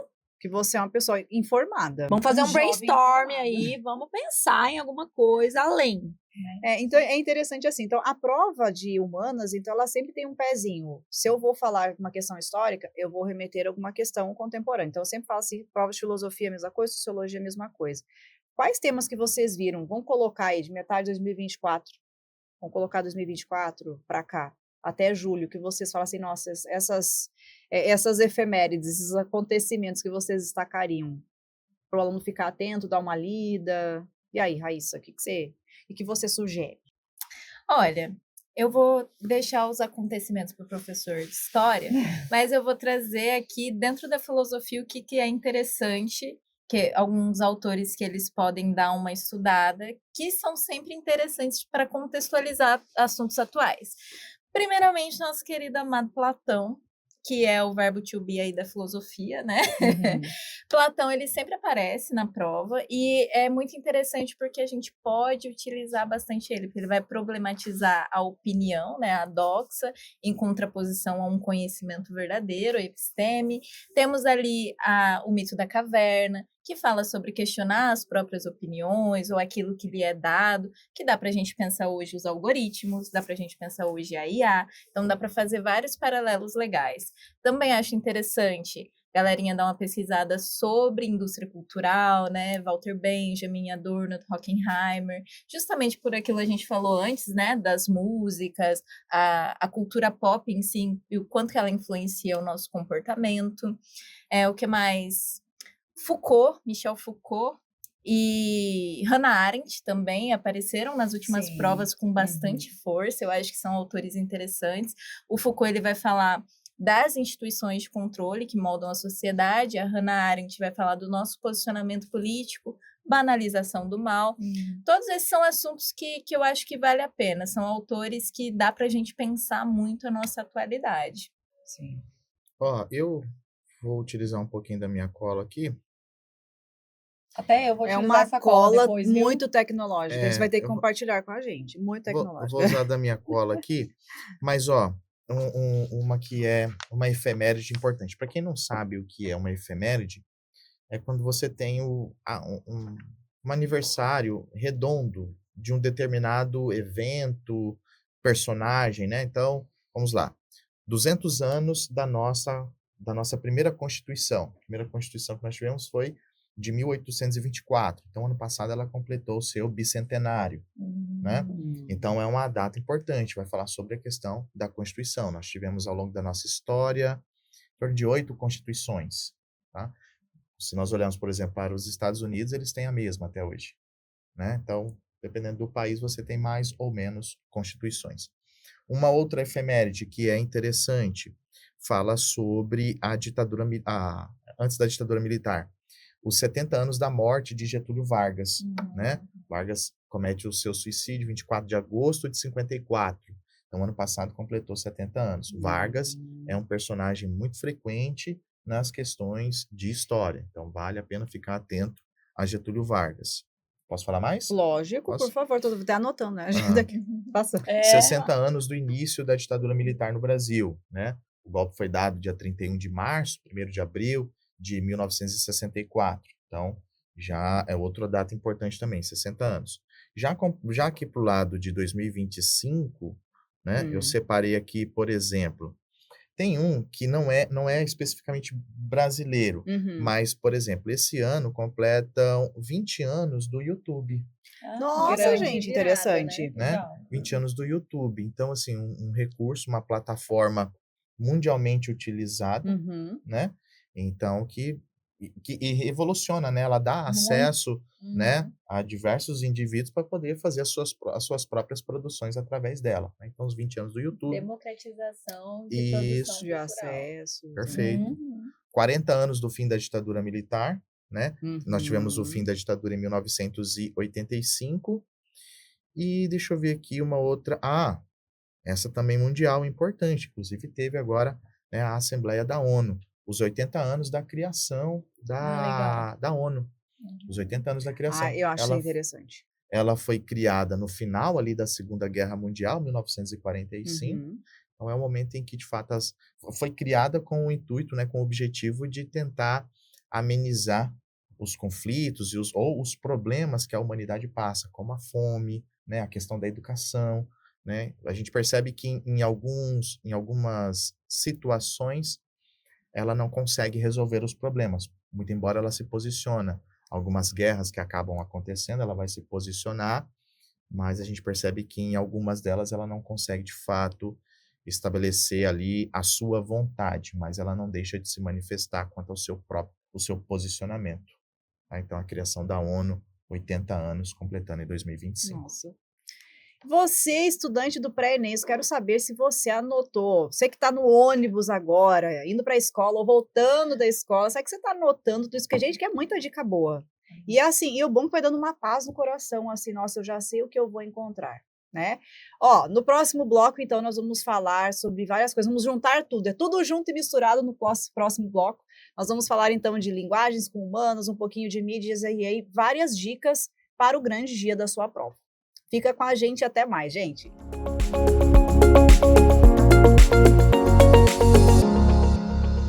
Voltando então aqui, gente, para o nosso podcast. Você está com o caderninho cheio já? Eu espero que você já esteja aí com muitas dicas. Tem muita coisa boa. Ó, nós vamos então encerrar nesse bloco aqui a nossa conversa, mas vai ter muita dica que são dicas imprescindíveis para que você faça uma boa prova. E aí eu queria falar para você o seguinte, a gente não comentou um pouco sobre a prova de linguagens, que é uma prova que eu tenho um pouco de bode, porque todo mundo fala que é uma prova só de interpretação de texto. E eu, como professora de gramática, de língua portuguesa, eu fico um pouco chateada porque é uma prova muito técnica. Eu vou pedir, então, para o Edu abrir na tela aqui, para a gente misturar, então, um pouquinho de ciências humanas, vamos misturar com redação e com a prova de linguagens. A prova de linguagens, então, gente, ela é, fora as questões, 5 questões de língua moderna, nós temos mais coisa aí, tá? E aí é muito interessante a gente falar sobre ciências humanas dentro da prova de linguagens. Muito interessante falar sobre isso. Então, Isabela, o que nós temos nessa prova de linguagens aí? A primeira coisa que a gente tem que falar, acho que é interessante, que quando a gente pega esses mapeamentos de conteúdos da prova de linguagens, que todas as áreas têm, o pessoal sempre coloca como interpretação de texto. Ah, tá lá. Figuras de linguagem, né? Clássica. Figuras de linguagem, variação linguística, gramática, concordância verbal e o resto interpretação de texto. Gente, é uma prova muito técnica, tá? Então, nós temos o quê? Artes. O que mais que nós temos aí, Isabela? Tem a questão nas artes, a gente tem a questão tanto das artes plásticas, quanto a questão da linguagem corporal, né, que também mescla ali um pouco de educação física, tá, gente? Tem educação física na prova de linguagens, e a gente tem também um assunto que eu acho que é bem importante, recorrente na prova de linguagens, é a questão do gênero textual e o propósito sociocomunicativo, né? Então, conhecer o para quê dos textos, né? Que é uma habilidade muito importante aí, que vai permear uma boa parte da prova e que, inclusive, nós estamos carentes, né? Como sociedade. Entender o para quê daquele texto, né? A quem ele se direciona, para que ele foi feito. Eu acho que essa aí é a grande habilidade, assim. Dominar gêneros. Dominar os gêneros e interpretar os textos, para quem ele é direcionado, qual é o intuito, né? E aí vem a importância, por exemplo, de você ver onde que o texto foi veiculado, né? Então, quando você coloca lá, onde que esse texto está vindo de onde? Qual que é a revista? Qual que é o jornal? Porque a base da prova, se nós pensarmos então aí como que a prova ela é arquitetada, nós estamos partindo de textos. A sociedade, então eu pego textos que estão circulando no ambiente, na sociedade, seja aí no seu ambiente de casa, quando você pega seu smartphone, todos esses textos que circulam na sua vida diária, você vai encontrar na prova, né? E aí você precisa saber, esse texto está vindo de onde? Qual que é o propósito desse texto? Qual que é a função social desse texto? E aí nós vamos ter vários ganhos. Dentro das ciências humanas, é importante você saber qual que é o jornal, a revista que esse texto está vindo, que isso pode interferir como que você vai interpretar a questão, né? Isso é muito interessante. Então, por exemplo, quando aparece lá, eu não vejo nunca essa competência 9, sempre aparece como interpretação de texto, que são as TICs, né? As novas tecnologias da informação. Gente, toda prova de linguagens você vai encontrar 3 questões falando sobre linguagens do mundo da internet. Falando sobre videogame, falando sobre memes, falando sobre uma charge específica, sobre alguma coisa que é algum viral, né? Então, isso vai aparecer na sua prova. Só que como que aparece lá nos conteúdos? Aparece como interpretação de texto. Só que isso está previsto lá no manual do candidato, né? Na matriz de referência. Aí nós temos artes, e aí quando a gente pega, né, a parte de artes e literatura, são 2 áreas que eu tenho aqui, ciências humanas, está embolada dentro dessas 2 provas, né? E aí vem uma pergunta que eu quero fazer para os 2 aqui de ciências humanas. Aparece muita música, filme, série para vocês ali na prova de ciências humanas? Sim, inclusive na prova do ano passado tinha uma questão que associava o conceito de niilismo ao aquele filme A Culpa é das Estrelas, que questionava a questão, assim, a consciência da finitude da vida, né, a falta de um sentido, né, e a resposta, né, era que o conceito abordado era o niilismo, né. Então, sim, está muito presente, e é interessante a galerinha aí pensar que quando a gente fala para eles assistirem filmes, ouvir música, séries e tudo mais, não é só para tipo, eu vou citar aquele filme na redação. não é só sobre Não é isso. só repertório. Não é só sobre repertório, mas é você aprender a identificar conceitos que você aprende com a filosofia, com a sociologia, ou a influência de contextos históricos, né, que você vê em história, questões geopolíticas, que você vê em geografia, e identificar nessa linguagem artística, seja por uma música, você pegar lá uma música do Chico Buarque, que fala sobre o contexto da ditadura militar. A clássica, né? Esse foi no Cálice. No Cálice. Construção também, cai bastante. Sim, mas você conseguir apurando essa sua habilidade de perceber conceitos em outras linguagens, né? E quando vem na prova de linguagens é justamente sobre isso, você ter essa habilidade de transitar por diferentes tipos de linguagem. Parece bastante, Stefania, na sua prova? Filme, série, música? Olha, as canções comumente aparecem um pouco mais, sobretudo quando está relacionado com história do Brasil. Mas uma coisa que eu gostaria de chamar a atenção, né, quando se fala de filmes, e isso o estudante tem que se atentar, não somente na prova de ciências humanas, mas na prova de linguagens também, né, ou em qualquer outra questão qualquer área que ele venha aparecer. Uma produção fílmica, ela diz mais sobre o seu tempo de produção do que o tempo que ela se refere. Vou melhorar. Um filme produzido no início dos anos 2000, se referindo às cruzadas do século XIII.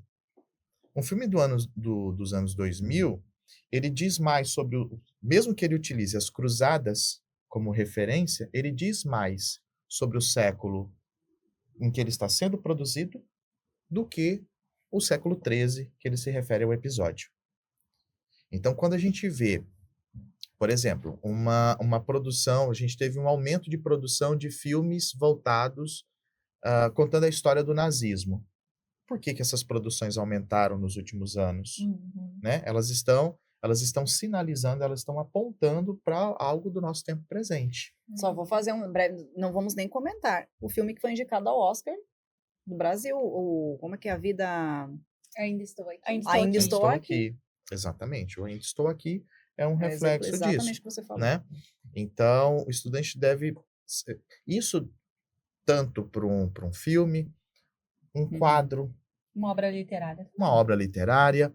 Por exemplo, se você olhar o quadro Tiradentes Esquartejado, não sei se você já viu esse quadro, Pedro Américo, e ele é um quadro do finalzinho do 19. Tiradentes tinha morrido há 100 anos. O que aquele quadro estava querendo dizer? Ele dizia mais sobre um herói que a República necessitava construir do que, de fato, ao século anterior. Exatamente. Então, essas produções artísticas, e no caso a fílmica, também tem essa questão. Vou finalizar. Quando se fala, por exemplo, quando produziram o filme Cruzadas, no início dos anos 2000, era uma intenção de legitimar o ataque dos Estados Unidos contra os países que supostamente abraçavam o terrorismo. Então, era nós contra os infiéis. Quem eram os infiéis? Os muçulmanos. Então, era uma forma de você legitimar, você dar validade a um tipo de conflito que estava acontecendo. Porque essas obras, elas estão sendo produzidas dentro de um contexto de indústria cultural que a gente falou lá antes, né? Então, sempre vai ter uma intencionalidade. Por isso, né, aquela coisa, o into filosófico, sempre perguntar o porquê, o para quê. Por que isso está sendo produzido? Isso está sendo produzido com o intuito de ser passado para milhões de pessoas, né? Então, por quê? E aí, quando a gente pensa no contexto em que isso foi criado, a mensagem que está sendo passada ali, a gente sempre tem que pensar as camadas, né? Nós, cientistas humanos, sempre mas vendo reforçar as nós, estruturas. cientistas. Essa questão do contexto, ela aparece muito também na literatura e nas artes, né? Então, assim, a figura do... Só te cortando, lembrei aqui, em educação física. Nas questões de educação física da prova aparecem muito sobre as questões de dança, cultura popular brasileira ali, na questão da dança, das lutas também. Sobre essa questão do contexto, né? Assim, ao longo dos nossos anos de literatura, a gente vai ter a figura do indígena abordada de diversas formas diferentes, né? Então, assim, quando a gente vai lá no romantismo, é um índio padrão europeu. Exatamente. Peris, o Peri com a Ceci, né, que era a mulher branca, quem ele era subserviente. Então, o indígena era ali, era uma tentativa também de termos um herói nacional, né? Mas esse herói nacional, ele ainda era um herói muito colonizado, né? E ao longo dos períodos literários, das estéticas, isso vai mudar. Então, é interessante isso que você falou. É isso que eu estou fazendo né, um contraponto na fala de vocês dois. Pelos períodos literários que mais aparecem na prova com questões é o modernismo, pré-modernismo e modernismo. Pré-modernismo, modernismo. Por uma questão de resgate histórico. E romantismo também. Eu tenho uma colega que ela fala assim, tem 2 certezas nessa vida, uma é a morte, a segunda que vai cair José de Alencar no Enem. Por uma questão histórica. Exato, né? E é sempre aquela abordagem histórica que você estava falando, né? Então, assim, sempre que eu vou comentar uma coisa agora, eu preciso pegar um pouquinho lá no passado, ver o que eu tenho, né? E a literatura, ela vai sempre por esse caminho. É muito interessante. O modernismo sempre vai cair na prova, né? Modernismo, pré-modernismo, o romantismo também, né? Por causa dessa vasta produção literária, assim, e essa arte que vinha da burguesia, né? Que estava em ascensão. Então, assim, sempre tem. É o que eu falei, mesmo quando a literatura está querendo fugir das mazelas sociais, isso também é um sintoma do tempo, né? Então, assim, quando os árcades vão falar, vamos para o campo, né? Vamos fugir da cidade, isso também é um sintoma do tempo, querer fugir ali, né? Sim. Essa prova, pelo que eu andei pesquisando, nós temos um banco de questões que o INEP faz de mais ou menos 4 anos de banco de questão, tá? Então, o que acontece? Eu tenho percebido que não tem caído muita charge na prova e meme. Só que eu estou apostando tudo que vai aparecer. Vocês trabalham com muita charge nas aulas de vocês e prova? Qual que é a importância da charge do meme para a questão de contextualização histórica, leitura social?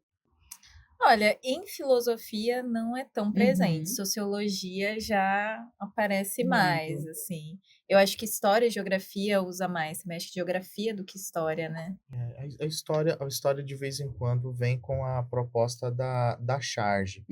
Sobretudo, não charges tão recentes assim, mas relacionadas à própria época. Então, vamos supor, uma temática que vai falar, uma questão que fale sobre Segundo Reinado. Você vai encontrar lá uma charge produzida da época. Revolta da Vacina, né? Início do período republicano. Você vai ter alguma charge sendo produzida daquela época, né? De história, tem uma página que ganhou repercussão nacional, que é uma página chamada História no Paint. Acho que é assim que pronuncia, Paint, né? E ali ele faz muitos memes, ele utiliza-se de muitos memes para fazer uma explicação histórica ali. Então, ele também tornou-se uma referência nacional e também em questões de vestibulares. Então, é um tipo de recurso que tem sido utilizado. Então, é bom ficar atento. Não ignorar o que passa nas mídias, né? Isso. O Enem ele valoriza muito a diversidade cultural. A prova de linguagens inteira, você pega desde a parte de educação física, artes. E eu queria perguntar como que a cultura popular e os movimentos sociais, né, e as manifestações artísticas, elas expressam a identidade do nosso país. Questão de identidade, como que a identidade nossa aparece ali? Porque é uma prova que você tem que olhar, você tem que ver o Brasil. Tô vendo pro meu país aqui, né? Gente, vou dar um exemplo aqui, já que nós estamos no pré-ENEM Digital Mato Grosso. Vou dar um exemplo aqui do Mato Grosso, da minha cidade, Guiratinga, assim. Qual que é a nossa maior manifestação e mais conhecida manifestação cultural? Os caretas de Guiratinga. O que são os caretas? As pessoas fazem máscaras de barro, moldam no barro, depois elas colocam um papel, viram uma máscara, elas se vestem de roupão, colocam a máscara e elas saem no carnaval jogando talco e água nas pessoas e com uma bateria. E assim, inclusive teve uma longa exposição dos caretas aqui no Sesc e tal, e essa é uma tradição que já vai mais de 70 anos. A mesma família fazendo a mesma coisa. E qual que é a importância disso para a identidade nossa, como guiratinguense? Como que essa festa surgiu, né? Surgiu porque existiam os carnavais de clubes, as damas da sociedade iam para São Paulo, compravam panos, tecidos maravilhosos e entravam nos carnavais belíssimas com seus esposos de terno. E o povo não podia entrar no carnaval de clube. Então, o povo começa a fazer essa manifestação artística e cultural e também como uma forma de dizer, a gente também vai ter carnaval. A gente vai se vestir de monstro e vai para a rua e vamos jogar talco em tudo. Então, isso mostra uma parte da nossa identidade como Mato Grosso, mas eu acho que também fala sobre o Brasil, né? A rua também é do povo, a gente pode, assim. Tem uma frase que eu gosto muito, que, se não me engano, é do Tolstói, que fala assim, se queres entender o mundo, se queres ser universal, começa por pintar tua aldeia. E eu acho que esse exemplo que eu dei, ele é muito emblemático da cultura brasileira como uma forma de resistência e de guardar a nossa história, assim. Então, para mim é isso. E você, Raíssa? Como que a gente pode ver, por exemplo, essa questão da identidade, ver na prova, né? Brasil, ali da nossa cultura, nos vermos na prova. Então, caem as questões de sociologia, como a gente falou, né? Elas vão ser bem interdisciplinares, então com história também. Tem algum filósofo atual que costuma cair bastante, assim, mais próximo a nós, não tão antigo assim? Eu acho que eu diria a Hannah Arendt, que é mais próxima, que eu tenho visto cair muito. Foucault também, né? Ele faleceu muito jovem, mas também é um filósofo mais contemporâneo. Eu acho que os dois da história mais recente são os que mais caem. Eu quero falar dele, Bauman. O Bauman. E Bauman, cara. Se não me engano, acho que caiu uma questão há um tempo atrás da Hannah Arendt fazendo um paralelo, um contraponto, não é um contraponto, fazendo ali uma junção com a arte da Marina Abramovic, que é aquela em que as pessoas podem usar os instrumentos, né? E ela acaba sofrendo uma violência. Teve uma coisa assim, unindo a arte e a banalidade do mal, se não me engano. Sim, perfeito. Exatamente. Justamente, ela é excelente para ler a contemporaneidade, porque ela era uma filósofa judia que viveu num contexto nazista, inclusive o Heidegger, que foi orientador dela no doutorado, e tinha simpatia pelo regime nazista, né, que é uma problemática que a gente tem dentro da filosofia. Então, a leitura do mundo dela é muito interessante, a filosofia dela é muito interessante, e a banalidade do mal está muito presente. Nossa, é verdade. Porque quando os atos de crueldade são institucionalizados, e eles estão muito presentes, né? A gente tem a questão da rede social hoje, a gente vê crueldade o tempo todo. E isso vai se tornando comum e para de te chocar, sabe? Eu moro atualmente numa cidade muito interiorana, que é Guarantã do Norte, muito pequenininha. E lá a gente até vê moradores de rua, por exemplo, pessoas em situação de rua, né? Mas não é tão comum quanto numa grande metrópole. Se a gente sair aqui em Cuiabá, ou eu fiz a faculdade no Rio de Janeiro, que isso era muito frequente, né? Então, quando é todo dia, quando você vai todo dia trabalhar, vai para a faculdade, vai para a escola e aquilo tá na sua frente, chega uma hora que para de te chocar. E não é porque você é uma pessoa má, é porque é muita dor. E você precisa ignorar para seguir. Só que isso vai se tornando banal, isso vai se tornando aceitável, e aí não se tem a mobilização social, que são as movimentações sociais, para a mudança desse contexto, que é tão importante. Então, voltando lá na primeira pergunta sobre as mobilizações sociais, né, que a gente vai ver em sociologia, eu acho interessante vocês pensarem, estudarem, talvez o prof de história possa falar um pouquinho mais, a questão da reforma agrária no Brasil, que é um ponto que sempre quando foi abordado na história do Brasil gerou grandes problemáticas, né? E é um ponto importante nas mobilizações sociais. Pegar dois ganchinhos. Por favor. Né, a banalidade do mal, né? Quando no nosso tempo, quando a gente, né, olha as pessoas em situação de rua, né? E aí você pontua a ideia de a gente às vezes evita o olhar como um mecanismo de sobrevivência, né?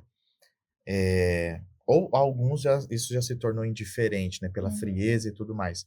Mas como um mecanismo de sobrevivência é até interessante porque, e aí pega o gancho do contexto da Hannah Arendt, uma sobrevivente a um campo de concentração, o maior campo de concentração que já existiu foi em Auschwitz, na Polônia. Esse campo ainda existe, as pessoas podem visitar.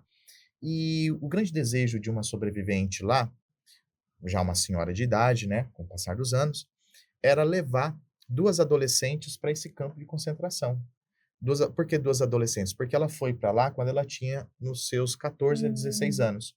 Então ela queria mostrar para 2 adolescentes como era viver em Auschwitz. E o interessante é que ela vai dizer justamente sobre esse ponto de sobrevivência, que é algo que eu guardei assim até para minha vida. Ela vai dizer assim: eu via tanta atrocidade, tanta desgraça, tanta coisa ruim, que eu não podia me sensibilizar. Porque se eu me sensibilizasse, eu não iria sobreviver. E eu precisava, naquele momento, sobreviver. Então, se alguém ao meu lado morria, eu pegava a roupa dela para me aquecer. Se aquela pessoa ao meu lado morria, eu precisava do calçado Nossa. dela. Eu não podia fazer nada por ela, ela já estava morta.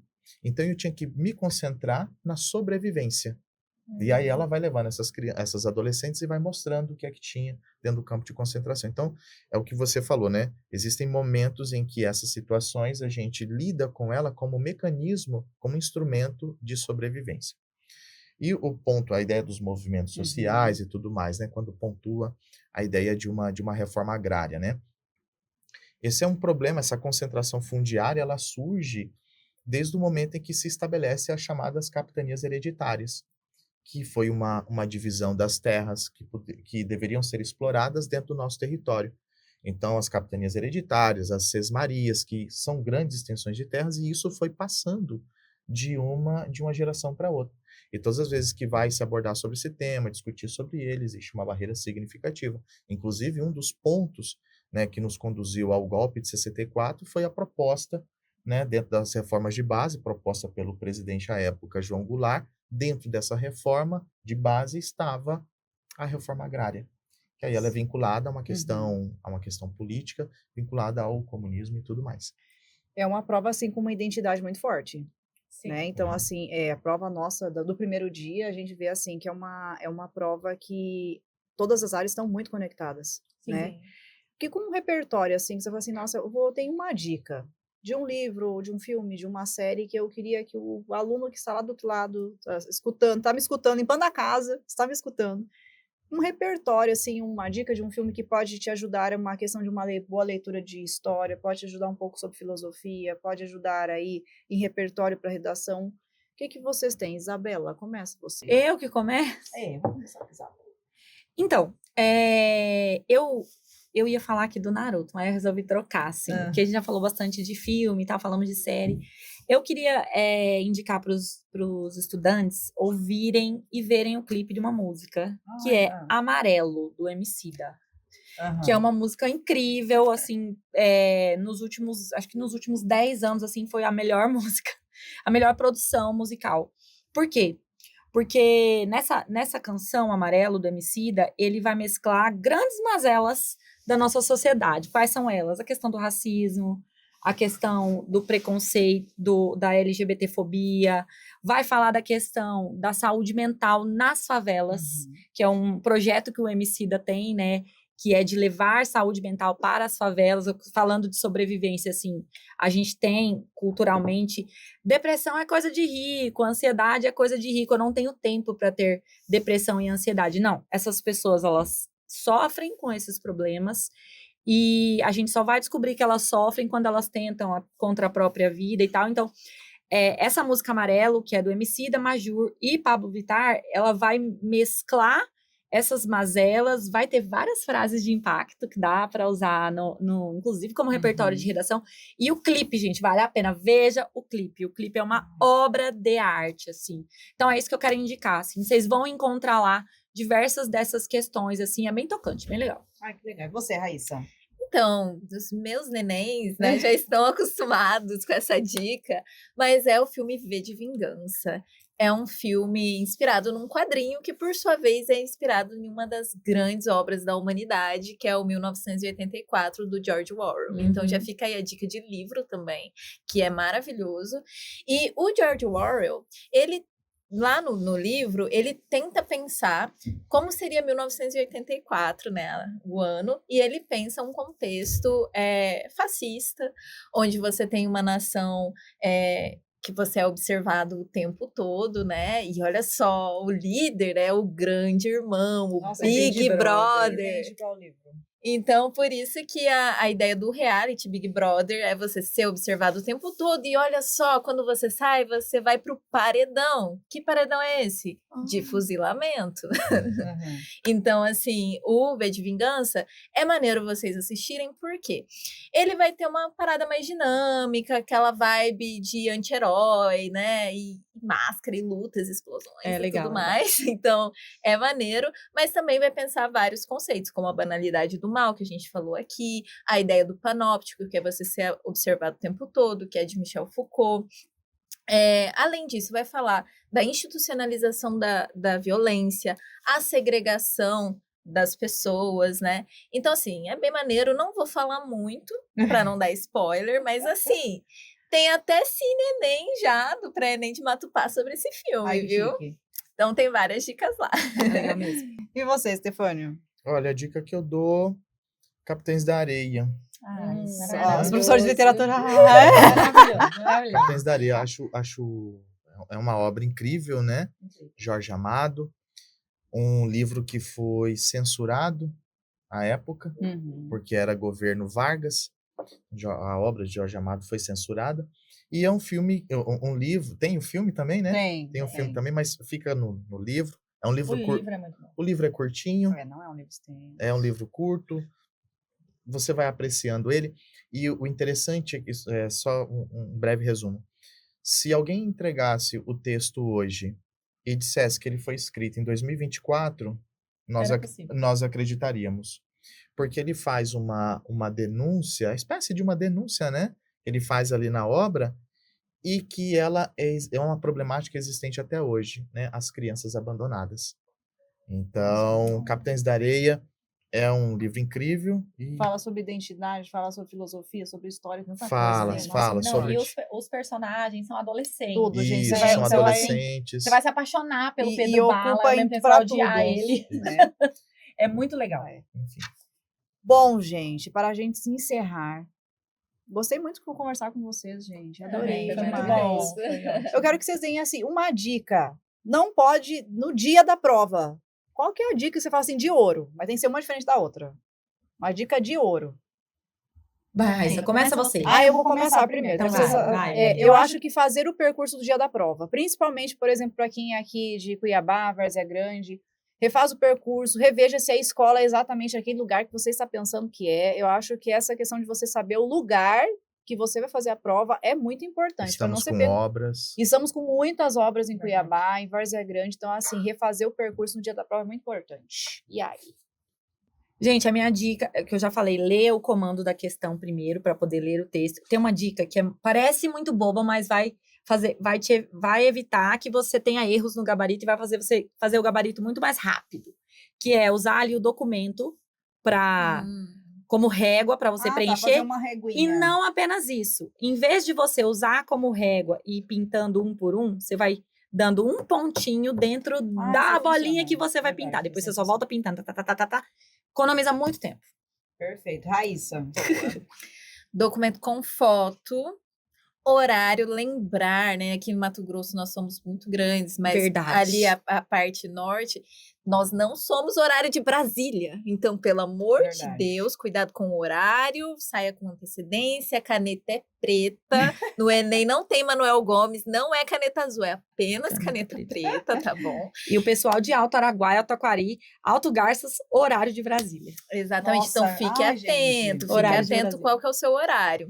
E também levar um lanchinho, é muito importante, as pessoas acham que às vezes é bobeira, mas é muito importante. A minha dica pessoal, né, me conhecendo, uma banana é muito bom, dá energia, chocolate amargo, tira um pouquinho do sono e sempre muita água. É verdade. E aí, Stefania? A minha dica é... Eu ia falar um pouco da alimentação, né? Não levar algo novo. Eu vou levar esse pacote de biscoito que eu nunca comi e eu vou experimentar Daí descobre que lá. tem intolerância à Isso, lactose. exatamente. Então, leve aquilo que você já está acostumado, que vai ser suficiente ali para poder saciar sua fome, né? E muito cuidado com o celular, né? Ai, gente, é Muito, verdade. muito, muito, muito, muito cuidado com o celular. se for o caso, né, se for possível, nem leve. Não leva, Não leva, pelo né? amor de Relógio não precisa levar. Ali o protagonista não são os seus objetos. O protagonismo ali é o do seu conhecimento.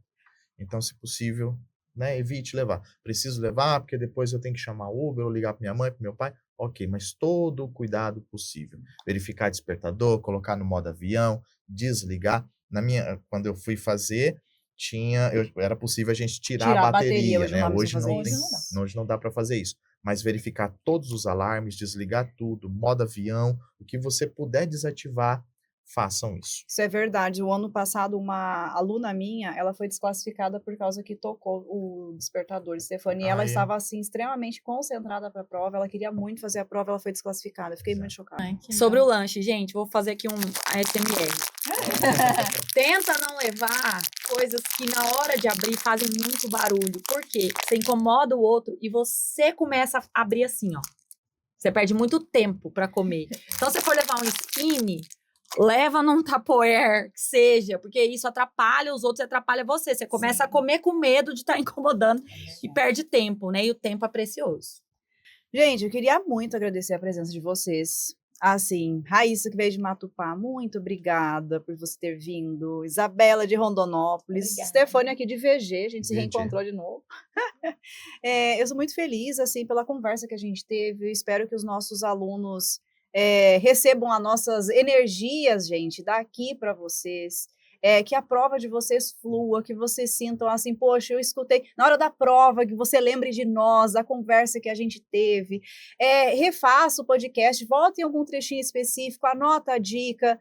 Porque assim, gente, olha, de coração, a gente quer que vocês façam uma prova excelente, uma prova muito abençoada, né? Com os astros se alinhem para a sua prova, que tudo dê certo.